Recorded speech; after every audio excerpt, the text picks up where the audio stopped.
ओम शांति।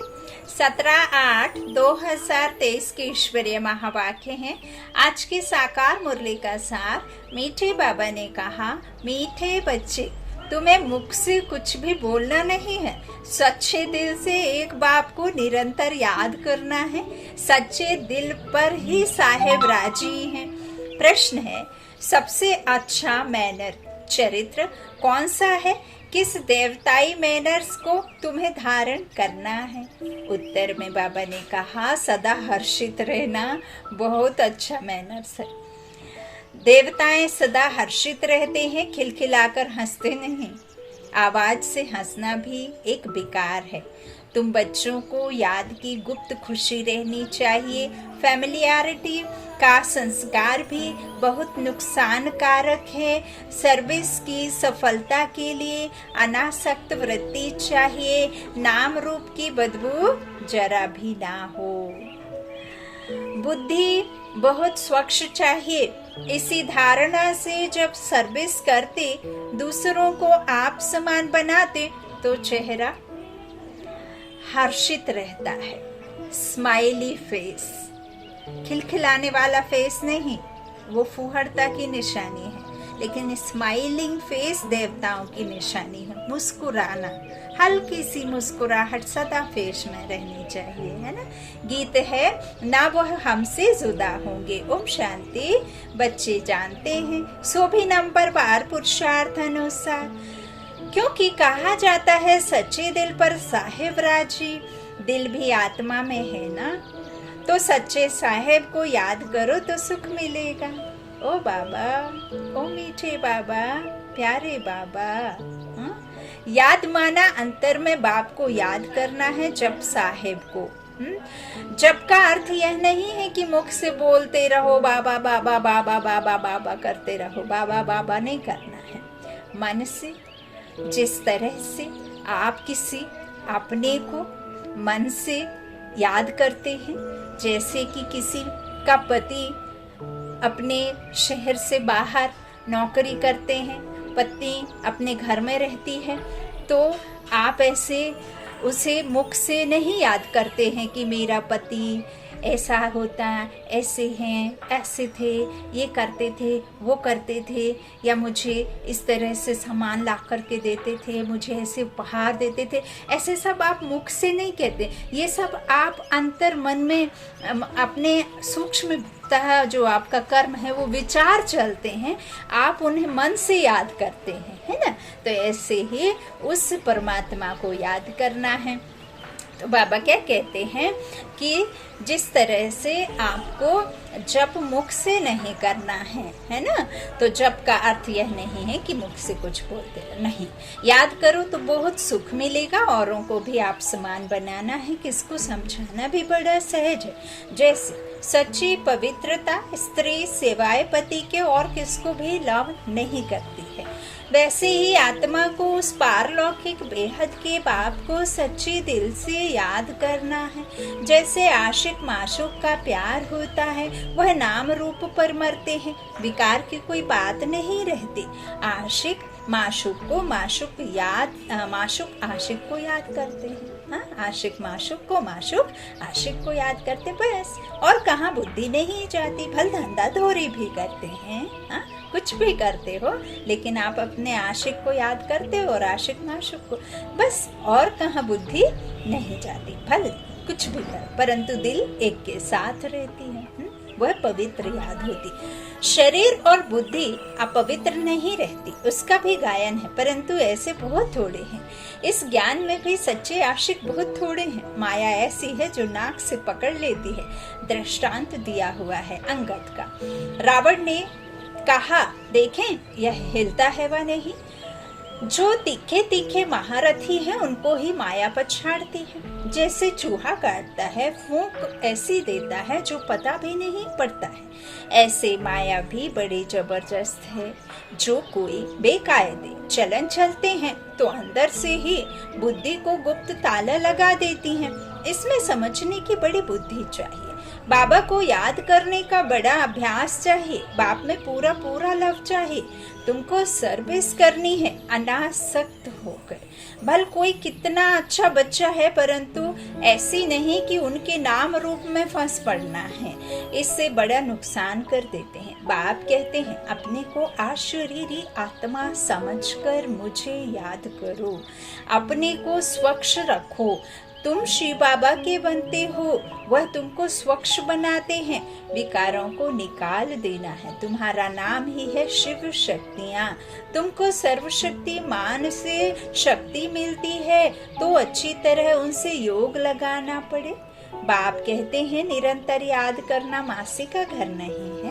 भोजन करते समय कितनी कोशिश करते हैं, फिर भी भूल जाते हैं। बहुत कोशिश करते हैं सारा समय बाप की याद में खाएं, क्योंकि वह हमारा बहुत प्यारा है। और आपको बहुत सहजता से यदि बाबा को याद करना है, ये तो परमात्मा कहते हैं मीठे बच्चे, लाडले बच्चे, सिकिलते बच्चे, सालिग्राम बच्चे। बाबा कहते हैं बच्चे मैं निराकार, तुम परमपिता परमात्मा। बाबा ही है ना निराकार परमपिता परमात्मा। और परमात्मा कहते हैं तुम जो मीठे बच्चे हो वो भी निराकार ही हो। तो यूं तो चित्रों की दरकार नहीं, लेकिन आप बच्चे द्वापर से जो देह के संबंध को ही याद करते आए हैं, देह से जो भी संबंध है, साधन है, उनको ही आप याद करते आए हैं। तो जो आपने देखा सुना इन आँखों से, इन स्थूल नेत्रों से जो आप देखते आए हैं, उसे ही सब कुछ समझ बैठे हैं, चूंकि आप विकारों में गए। अब बाबा कहते हैं तुम बच्चों को चित्रों पर ही अधिक अच्छे से समझाया जा सकता है, और आप जो देखोगे उससे आपको जल्दी समझ में आएगा। इसीलिए फिर परमात्मा ने देखो बैठ अपने खुद चित्र बनवाए हैं, ताकि तुम बच्चों को सहज मेरी याद आ सके। इसीलिए आप जब खाना खाते हैं तो आप अपने घर के ऐसे डायरेक्शन में परमात्मा का सोल ब्रह्मा बाबा के साथ या सेपरेट से अलग अलग रखिए, सुप्रीम सोल गॉड फादर को और ब्रह्मा बाबा को अलग से, तो ताकि आप खाते समय हर पल उस पर आपकी नजर जाए, तो आपको याद भी स्वतः बनी रहेगी, है ना। हम चित्र क्यों रखते हैं, आज पराजाओं के याद के लिए रखते हैं ना। तो ऐसे ही शिव बाबा के चित्र जो हैं बाबा ने याद दिलाने के लिए, प्रैक्टिस करने के लिए, ताकि मेरे बच्चे ये प्रैक्टिस करते करते इतने आदी हो जाएं कि मेरे बिना उनका एक क्षण भी ना कटे, श्वासों श्वास मेरी नाम समाया हुआ हो, है ना। तो कितना याद में आप सहजता से रह सकते हैं। बाबा कहते हैं क्यों ना हम उनको याद कर खाएं तो साथ में रहेगा। फिर भी घड़ी घड़ी याद भूल जाती हैं। भक्ति मार्ग में भी बुद्धि और तरफ भटकती रहती है। यह तो है ज्ञान की बात। इन बातों को बच्चे भी पूरा नहीं समझते हैं। कई बच्चे अनुज रेगड़ी पहनते छोटे बच्चे की तरह घुटनों के बल चलते रहते हैं। अगर निरंतर योग लग जाए तो समझा जाए कि अब कर्मातीत अवस्था आ रही, परंतु याद ठहरती नहीं है। बड़ी युद्ध चलती है। बाबा देखते हैं बहुतों का बुद्धि योग भटकता है। बुद्धि यहाँ वहाँ भटकती रहती है ना। भल सेंटर में जाकर के मुरली सुनते हैं, लेकिन बाबा की याद में थोड़ी सुनते हैं। अपने जो भी बाहर के कार्यक्रम है, जो बिजनेस है, कोई बच्चे का याद करता है, कोई अपने पति को याद करता, कोई माता पिता को, मतलब कोई फ्रेंड्स को, ऐसे कहीं ना कहीं कुछ ना कुछ जो आपका दिमाग है, जो बुद्धि है, वो कहीं ना कहीं घोड़े की तरह रनिंग में लगी रहती है ना। यहाँ वहाँ यात्रा पर लगी रहती है। परमात्मा की तरफ याद तो जाती नहीं। तो बड़ी युद्ध चलती है। बाबा देखते हैं बहुतों का बुद्धि योग भटकता है। अशरीरी बनने में मेहनत लगती है। बहुत थोड़े हैं जो सच बोलते हैं। कहने में लज्जा आती है। माया बड़ी दुष्टर, एकदम माथा मोड़ लेने में देरी नहीं करती। ऐसे नहीं हम तो बच्चे हैं ही, युक्तियां भी बतलाई जाती हैं। पहले तो कर्मातीत अवस्था में जाना है, फिर है नंबरवार पर। बाबा जानते हैं बच्चों को माया बड़ा हैरान करती है, याद ठहरने नहीं देती है। बहुतों की अवस्था देखी जाती है, नाम रूप में पढ़ते हैं। अपने को अशरीरी समझने का अभ्यास करना है, क्योंकि बहुत समय से अपने को अशरीरी नहीं समझा है। सतयुग में यह ज्ञान पूरा रहता है कि मैं आत्मा हूँ मुझे यह पुराना शरीर छोड़ नया लेना है। साक्षात्कार भी हो जाता है, परोक्ष चाहे अपरोक्ष। समझते हैं अपनी अभी शरीर की आयु पूरी आकर हुई। जैसे कोई मरने पर होता है तो कहते हैं हमको ऐसा लगता है कि अब मरूंगा, रह नहीं सकूंगा। वहाँ फिर समझते हैं अब शरीर बड़ा हो गया है? बूढ़ा नहीं, शरीर बड़ा हो गया है। आयु 150 वर्ष की, जिसे परमात्मा ने कहा है बाबा ने कि गोल्डन एज, ना एक दिन कम ना ज्यादा, 150 वर्ष माना 150 वर्ष। तब फिर आपको ऐसा लगता है कि शरीर बड़ा हो गया है, इसको अब छोड़ना है। अपने टाइम पर खुशी से छोड़ देते हैं। आत्मा का ज्ञान पूरा है, बाप का ज्ञान बिल्कुल नहीं है, ड्रामा में है नहीं। अब यहाँ भी देखो, कई की आपने देखी भी होगी, अपने जीवन में नहीं देखी होगी तो न्यूज़पेपर आदि में आपने पढ़ा होगा, या टीवी पर न्यूज़ आते हैं, या आप के आसपास या किसी के द्वारा आपने सुना भी होगा। जब किसी की आयु 103 वर्ष, 110 वर्ष, ऐसे भी अभी बहुत सारे आत्माएं हैं जिन्होंने 100 वर्ष के बाद शरीर छोड़ा है। तो देखो, वो जब आत्माएं शरीर छोड़ती हैं तो कोई दुख ही नहीं होता है, और बल्कि उल्टा कहते हैं हाँ इनका तो जन्म बहुत अच्छा था, इन्होंने तो अपनी आयु पूरी कर ली, देखो कितने अच्छे से जीवन जिया उन्होंने, कितने अच्छे से। तो हम ढोल नगाड़े के साथ में उनको विदा करते हैं, है ना, कोई रोना गाना नहीं चलता है। तो यहाँ चूंकि ये आयरन एज है, यहाँ किसी का कोई भरोसा नहीं कि कब शरीर छूट जाए। लेकिन सतयुग में जब तक शरीर की आयु 150 वर्ष नहीं होती तब तक शरीर छूटता नहीं है, यह अभ्यास जाता है। बाबा कहते परोक्ष अपरोक्ष, तो फिर शरीर छोड़ दूसरा नया ले लेते हैं। बाबा कहते हैं इस तरह से वहाँ बाप को क्यों याद करें, है ना। तो बाबा क्या कहते हैं कि आत्मा का ज्ञान पूरा है ना, खुशी से शरीर छोड़ देते हैं अपने टाइम पर। आत्मा का ज्ञान पूरा है, बाप का ज्ञान बिल्कुल नहीं है। कहाँ? सतयुग में। आत्मा का ज्ञान पूरा है, बाप का ज्ञान बिल्कुल नहीं है ना। तो बाबा कहते हैं आत्मा का है, बाबा का नहीं, ड्रामा में है नहीं वहाँ। तो वहाँ बाप को क्यों याद करें, दरकार ही नहीं। यहाँ तो दुख में मनुष्य याद करते हैं और तुमको फिर अपने को आत्मा समझ बाप से योग लगाना है। यह शरीर तो पुराना है, इससे तो बिल्कुल नफरत आनी चाहिए। भले कितना भी खूबसूरत सुहाना सुंदर शरीर हो, लेकिन लामो जीव तो सब काले हैं, क्योंकि आत्मा काली है। यह बुद्धि से समझने की बात है। शरीर कोई सबके काले तो नहीं होते हैं। बाबा क्या कह रहे हैं, शरीर किसी के सबके काले तो नहीं होते, किसी किसी के होते हैं, लेकिन यहाँ आत्मा में सबको विकार है। और जो शरीर है वो भी, चाहे वो महात्मा का हो, चाहे वो बचपन से जिसने ब्रह्मचर्य का पालन किया हो, उसका भी शरीर है तो आखिर माँ के कोख से, योग से नहीं भोग से है। तो बाबा कहते हैं यह सब बात बुद्धि से समझने की है। शरीर कोई सबके काले तो नहीं होते हैं, यह तो हवा पानी पर होता है। जहाँ ठंड जास्ती होती वहाँ सफेद मनुष्य होते हैं, है ना। तो बाप समझाते हैं बुद्धि का योग एक से लगाना है, हाँ? और कहीं कहीं फिर देखो जहाँ धूप आदि होती है, जहाँ सूरज ज्यादा तपता है, वहाँ काले भी होते हैं। और हमारे यहाँ तो हर तरह के लोग हैं। तो जैसे लव मैरिज करते हैं ना, यह भी तुम्हारी आत्मा की लव मैरिज है। फिर इस देह के साथ भी लव नहीं रहता है, अपनी देह से ही लव नहीं तो फिर औरों की तो हिस्से कैसे लव होगा, क्या लव रखना है। दुनिया में तो काले और गोरे शक्ल पर भी चलता है। कोई कोई बिगर देखे सगाई कर लेते हैं, फिर जब शक्ल देखते हैं तो कहते हैं हमको ऐसी काली नहीं चाहिए। फिर झगड़ा हो जाता है, हम पैसे को क्या करें, हमें तो सुंदर चाहिए। अब यहाँ सीरत नहीं सूरत देखी जाती है। परमात्मा कहते हैं बाकी सतयुग में किसी की ना तो सूरत और ना किसी की सीरत खराब होती। आत्मा सुंदर स्वच्छ पावन होती है, शरीर भी वैसे ही मिलता है। हाँ, तो बाबा क्या कह रहे हैं, अब तुम जानते हो हम आत्मा है, इस पुराने शरीर से मोह नहीं रखना है। यह तो विकारी संबंध है ना, दुनियावी बातों से अपनी बात न्यारी है। अभी तुम्हारी काली आत्मा की सगाई हुई है गोरे मुसाफिर से। जानते हो इस दुनिया में सबकी आत्मा काली ही काली है। गोरे से संबंध जोड़ आत्मा को गोरा बनाना हैं। एक मुसाफिर सैकड़ों हजारों को हसीन बनाते हैं।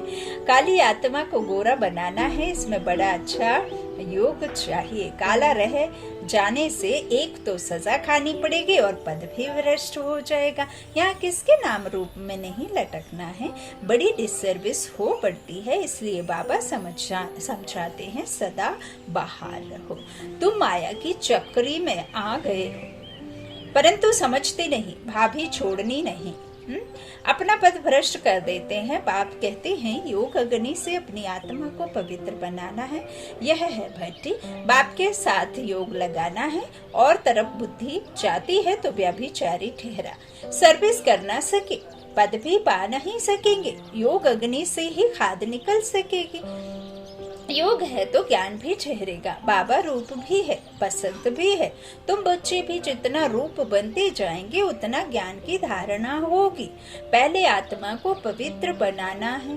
योग योग कहते हैं परंतु तुम्हारे में भी कई योग का अर्थ नहीं समझते। योग के बिना अपने को अथवा भारत को पवित्र बना नहीं सकेंगे। भल सर्विस भी करते हैं, सेंटर खोलते हैं परंतु माया नाक से एकदम पकड़ लेती है, अहंकार आ जाता है। हमने इतने सेंटर खोले हैं, हमने इतनों को ज्ञान दिया है। हमें तो सब कहते हैं कि दीदी आप ही बहुत अच्छा सुनाते हो, बाकी मुझे किसी से सुनने में मजा नहीं आता है। हम तो मुरली सुनते हैं, रोज सुनते हैं और हम उन्हीं से सुनते हैं। वो नहीं सुनाती तो हम मुरली ही नहीं सुनते, उनकी हमें नहीं मिलती। किसी के भाई की आदत पड़ जाती है, किसी की मधुबन वाले की आदत पड़ जाती है। यदि मधुबन की नहीं सुन पाए तो फिर किसी की सुनने में उनको मजा ही नहीं आता है।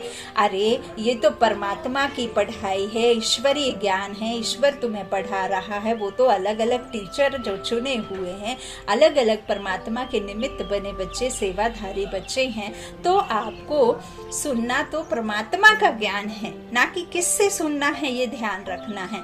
परमात्मा है, आत्मा को चुना है, इन कर्मेंद्रियों का सहारा लेकर के सुना रहे। इसमें अहंकार बाबा कहते किसी किसी को आ जाता है। तो हमने इतने सेंटर खोले हैं, देह अभिमान आ जाता है। बाप तो समझाते हैं अपने को आत्मा समझ योग लगाओ बाप से। डायरेक्ट है संबंध। यहाँ किसी का आधार लेकर के संबंध जोड़ना होता तो फिर आपने तो फिर भक्ति में यही किया है द्वापर से, है ना। 43 जन्म क्या किया, आधार से ही तो परमात्मा को देखा, इनडायरेक्ट देखा ना बाबा को, है ना। हम मानते थे, जानते थे, पहचानते नहीं थे, संबंध नहीं पता था क्या है ना। तो बाबा क्या कहते हैं, इस तरह से जो भी है अपने को आत्मा समझो और योग लगाओ, है ना। बाप से कोई भी विकर्म ना बन जाए।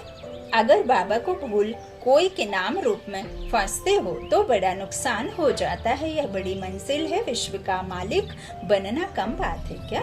बाप की कितनी महिमा है, कितने मंदिर बनाते हैं उनके नाम पर। तुम जानते हो सोमनाथ का मंदिर किसने और कब बनाया। मंदिर भी नंबरवार बनते हैं। सोमनाथ के बाद फिर है लक्ष्मी नारायण का अथवा जगदम्बा का मंदिर। मनुष्य थोड़े ही जानते हैं कि सोमनाथ का मंदिर किसने बनाया। वह तो निराकार है। निराकार के पुजारी निराकार शिव को ही पूजेंगे, परंतु जानते नहीं। तुम बच्चों में भी नंबरवार हैं जो जानते हैं रात दिन सर्विस का ओना रहना है। ओना पूरा तब रहे जब देह अभिमान टूटे। देही अभिमानी बनना है, बाप के साथ पूरा योग लगाना है, उनका पूरा रिगार्ड रखना। मासी का घर नहीं है। माया के भूत योग तोड़वा देते हैं, यह तो बाप है, बाप ही जानते हैं। कितने तो ऐसे नाजुक हैं जो कुछ कहो तो झट ट्रैटर बन बिगड़ पड़ते हैं।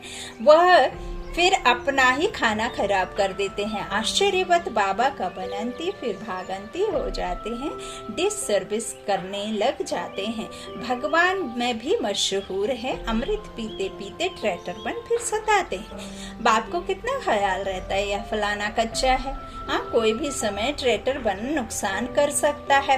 बरोबर ट्रैटर है, ट्रैटर का बन नुकसान करने लग पड़ते हैं। फिर कितनी अबलाओं पर अत्याचार होते हैं। और सत्संगों में अत्याचार होते हैं क्या। यहाँ पहली बात है विकार छोड़ने की। विष छोड़ते नहीं हैं। कहते भी हैं फलाना स्वर्ग पधारा, परंतु हेवन क्या है कुछ जानते नहीं हैं। जैसे बिगर अर्थ कोई बोल दे ऐसे ही कह देते हैं। अब कितनी समझ आई है। बाप जानते हैं कौन अच्छे अच्छे फूल हैं। तो बाबा कहते हैं बाप जानते हैं कौन अच्छे अच्छे फूल हैं। कोई में जिनमें नाम रूप में फंसने की बदबू नहीं है। ज्ञान के बिगर और कोई बात नहीं। योग भी पूरा चाहिए। कोई काले तो पहले से ही हैं, फिर और ही काले हो जाते हैं। एक तो पहले से ही रंगत में काले और ऊपर से अपने संस्कार भी काले ही कर लेते हैं, तो वो कैसे हो जाते हैं डबल काले, है ना। तो बाबा कहते हैं इस तरह से पहले से ही रहते और फिर और हो जाते हैं। तो इस लश्कर में हाथियों का भी लश्कर है, शेर शेरनियों का भी लश्कर है, घोड़े घोड़ियों का भी लश्कर है, बकरे बकरियों का भी है। तो बाबा क्या कहते हैं कि लश्कर बकरी बकरियों का भी है, सब है। चलन से झट मालूम पड़ जाता है। यह तो जैसे रीढ़ भेड़ है, कुछ भी नहीं समझते, बुद्धि में बैठता ही नहीं, जैसे भैंस बुद्धि है। बाप कितना सहज करके बतलाते हैं, तुम आत्मा हो, तुम और सब तरफ से बुद्धि योग हटाकर मुझे याद करो। शरीर से न्यारा होना कोई शरीर को छोड़ देना नहीं है। परमात्मा के पास जाना शरीर ही आधार है, लेकिन आपको अव्यक्त स्थिति में स्थित होना है, अपनी ऊंची स्थिति में स्थित होना है। अपने संकल्पों को श्रेष्ठ से भी श्रेष्ठ बनाने वाला परमात्मा सर्वश्रेष्ठ हमें बनाता है, तो अपने विचारों को श्रेष्ठ बनाना है। बाबा कहते हैं बुद्धि से निराकार बिंदु ज्योति बिंदु जो परमात्मा है उनको याद करना है, लेकिन उसके लिए तुम्हें भी निराकारी स्थिति में रहना, इस देह के भान से। मैंपन, एक मैं है जो इस शरीर को बारे में बताता, और एक मैं अंदर बैठी इस शरीर के मैं कहने वाली मैं आत्मा इन कर्मेंद्रियों की मालिक हूँ, मैं ड्राइवर हूँ इस शरीर के। ये कपड़ा है जिसे पहना हुआ है। अच्छा, तो बाबा कहते हैं तुम आत्मा हो। हाँ, बाप तो कितना सहज बतलाते हैं, लेकिन बुद्धि में नहीं बैठता है। तुम बेहद के बाप को याद नहीं कर सकते हो। हे आत्मा, तुम और सब तरफ से बुद्धि योग हटाकर मुझे याद करो। तुम याद नहीं कर सकते हो, और मित्र संबंधियों आदि को याद करते हो। मुझे याद करने में क्या मुसीबत है। मैं क्या पैसे खर्च करने कहता हूँ, कोई आपको मेहनत लगती है, परिश्रम करने कहता हूँ, बस में बैठ कर आने कहता हूँ, या शरीर छोड़ने की बात कहता हूँ, चोरी करने कहता हूँ, भूखे रहना कहता हूँ, पैदल चल के कहीं दूर देश में जाने कहता हूँ, मेरे चित्र को रखने कहता हूँ, या फिर मैं फोन करके कहूँ कि बार बार याद करो। अपने पिता को तुम क्या कोई कहने पर याद करते हो? नहीं ना। तो बाबा कहते क्या मुसीबत है? कहते हैं बाबा माया बुद्धि योग तोड़ देती है। अरे वर्षा गवा बैठोगे, तुम बुद्धि योग पूरा लगाओ तो विश्व का मालिक बनोगे। बाप को थोड़े ही कभी भूलना होता है। देह अभिमानी बनने से ही तुम भूलते हो। तुमको बार बार कहा जाता है अपने को आत्मा समझो, बाप को निरंतर याद करो, जपो नहीं, आवाज नहीं करो। तुमको तो वाणी से परे जाना है। राम राम मुख से कहा तो देह अभिमान आ जाएगा। अंदर सिमरन करना है, ऑर्गन्स का सिर्फ आधार लेना है। मैं आत्मा हूँ, शांति में रहकर बाप को याद करना है। बाबा ज्ञान का सागर, नॉलेजफुल, उसमें सारी नॉलेज है, तुमको भी सिखलाते हैं। बाप को याद करने से तुम पवित्र बन जाएंगे, होली ताज मिलेगा, और सृष्टि चक्र को जानने से रत्न जड़ित ताज मिलेगा, डबल सिर ताज बन जाएंगे। याद से ही विकर्म विनाश होंगे, नहीं तो धर्मराज के डंडे खाने पड़ेंगे। पद भी भ्रष्ट हो जाएगा। इसलिए बाप को याद करना है। फिर खुशी भी चाहिए, गुप्त आवाज से हंसना नहीं है। लक्ष्मी नारायण को हर्षित मुख कहा जाता है। हर्षित मुख रहना और हंसना अलग अलग है, अलग अलग बात है। हर्षित मुख रहने से वह गुप्त खुशी रहती है, आवाज से हंसना बुरी बात है। हर्षित रहना सबसे अच्छा है, खिलखिलाकर हंसना, आवाज से हंसना भी एक विकार है, वह भी नहीं हंसना रहना चाहिए। खुशी चेहरे पर आनी चाहिए, वह आएगी तब जब आप सामान बनाएंगे। सर्विस और सर्विस मिली और यह भागा, दूसरी कोई बात नहीं। तुम बच्चे सर्विस करते हो, कांटों को कली बनाते हो, बाबा बच्चों को अच्छी अच्छी पॉइंट्स बताते हैं। यह निश्चय रखना है कि बाबा ही सुनाते हैं। यह भी कहते हैं मेरी महिमा नहीं करना, महिमा सारी शिव बाबा की है ना। ब्रह्मा बाबा कहते हैं ना, मैं तो आधार हूँ, मुझ में बैठे उस परमात्मा को देखो और उस निराकार को याद करो, है ना। तो महिमा सारी शिव बाबा की है, उनको याद करने से ही पूरा विक्रमाजीत बनेंगे। बहुत सहज बात है, याद करना है और चक्र फिराना। स्वदर्शन चक्रधारी पूरे अंत में बनते हैं नंबरवार। अच्छा मीठे मीठे सिकिलादे बच्चों प्रति माता पिता बाप दादा का याद प्यार और गुड मॉर्निंग। रूहानी बाप की रूहानी बच्चों को नमस्ते। हम रूहानी बच्चों की रूहानी माता पिता बाप दादा को याद प्यार और गुड मॉर्निंग। धारणा के लिए मुख्य सार। पहला, बाबा ने कहा बाप को साथ रखने की युक्ति रचनी है। भोजन पर याद में रहना है, अशरीरी बनने का अभ्यास करना है, अपनी पुरानी देह से भी लव नहीं रखना है। दूसरा, बाप का पूरा रिगार्ड रखना है, अहंकार में नहीं आना है, नाम रूप की बीमारी से सदा दूर रहना है, ज्ञान योग में मस्त रहना है। वरदान है सब कुछ बाप हवाले कर संगम युगी बादशाही का अनुभव करने वाले अविनाशी राज तिलक अधिकारी भव। आजकल की बादशाही या तो धन दान करने से मिलती है या वोटों से मिलती है, लेकिन आप बच्चों को स्वयं बाप ने राज तिलक दे दिया है। बेपरवाह बादशाह, यह कितनी अच्छी स्थिति।